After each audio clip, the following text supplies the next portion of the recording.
La transmission d'une ferme est un parcours qui naît de la volonté d'un cédant et qui se concrétise par la rencontre avec des porteurs de projets.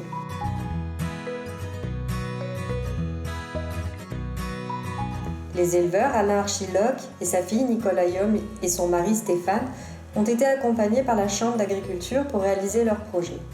Lors d'une première rencontre au point accueil transmission, l'accompagnatrice les a aidés à étudier tous les scénarios de transmission pour définir ce qui leur conviendrait le mieux.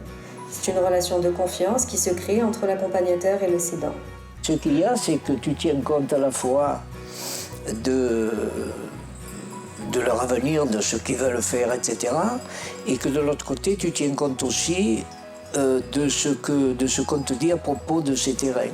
Une deuxième rencontre a été organisée sur la ferme pour rédiger une offre au répertoire départ installation et pour les aider à établir le profil recherché pour la reprise de leur ferme. Des candidats du répertoire départ installation, Pierre et Camille, correspondaient à ce profil.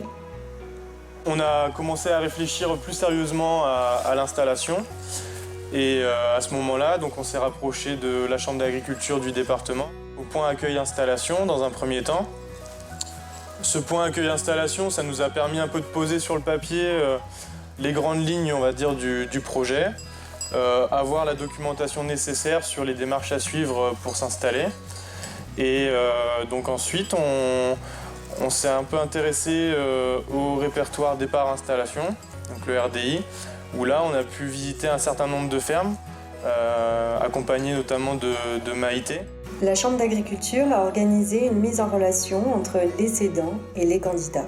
Notre objet pour l'avenir, c'était de vendre tout ça au Conservatoire du littoral, pour en faire une zone bien gérée et très protégée. Mais bon, du moment que tu nous as amené ces jeunes pour passer l'estive là-haut, tout ça, on a dit pourquoi pas. Tout de suite, on a parlé le même langage. Et je pense que ouais, un peu comme sur Mythique, quoi, ça a matché. Et ils nous ont fait confiance, on leur a fait confiance.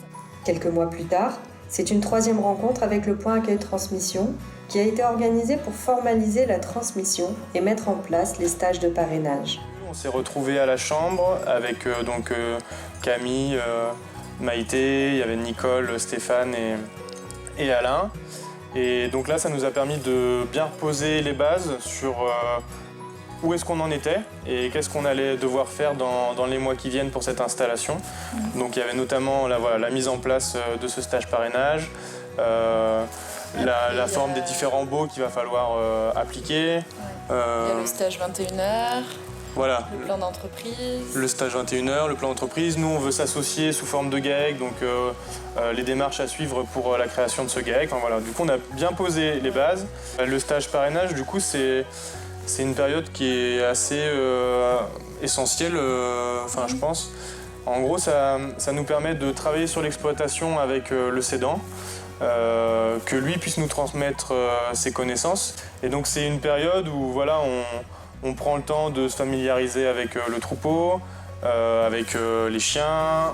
C'est une période où on est accompagné d'Alain et Nicole et ça nous permet aussi de rencontrer par exemple les voisins, les gens avec qui on a des échanges de terrain. Et donc c'est une période très importante pour bien s'ancrer. Comment ça se passe le stage de parrainage ? Ça se passe bien.